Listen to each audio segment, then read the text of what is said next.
पत्रकारों से वार्ता कर रहे हैं मुख्यमंत्री योगी आदित्यनाथ। बीजेपी के संकल्प पत्र पर दे रहे हैं प्रतिक्रिया। आपको सीधे लिए चलते हैं।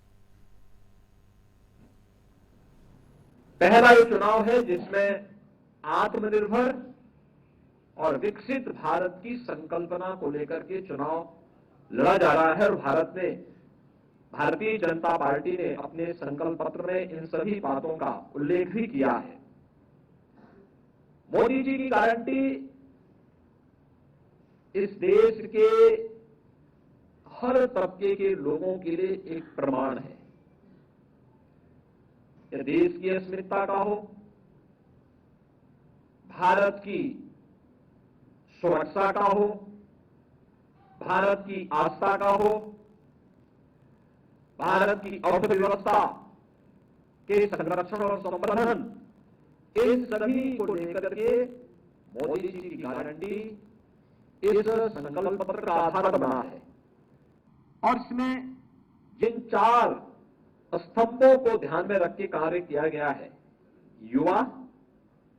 युवा के लिए जो योजनाएं पहले से चली आ रही हैं, चाहे वह पीएम स्टार्टअप की योजना हो, पीएम स्टैंड अप की योजना हो, पीएम मुद्रा की योजना हो, पीएम मिशन रोजगार का कार्यक्रम हो, इन सब के दायरे को बढ़ाने के लिए इन्वेस्टमेंट एम्प्लॉयमेंट के साथ जुड़ते हुए, पीएम मुद्रा योजना के दायरे को बढ़ाते हुए, उसके दायरे को जो अब तक 10 लाख रुपए तक के लोन की सुविधा थी, अब उसको 20 लाख तक करने का आश्वासन भी भारतीय जनता पार्टी का इस संकल्प पत्र उपलब्ध करवाता है।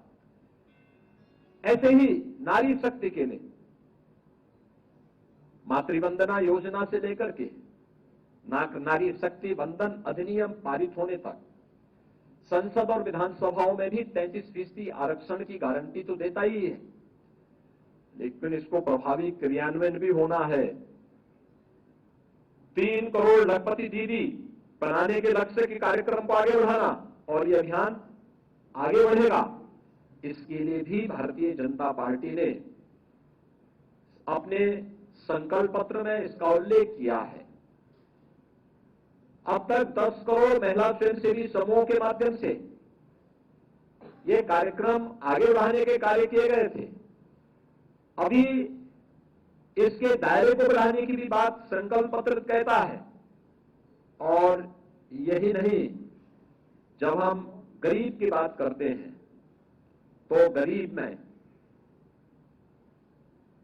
पहली बार देश के अंदर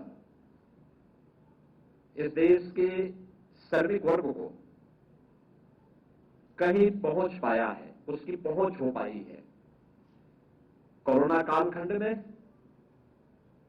उन्हें बेरोजगारी भत्ता देने की बात हुई, उन्हें सुरक्षा कवर देकर के एक सुरक्षा सम्मान देने का कार्य भी हुआ।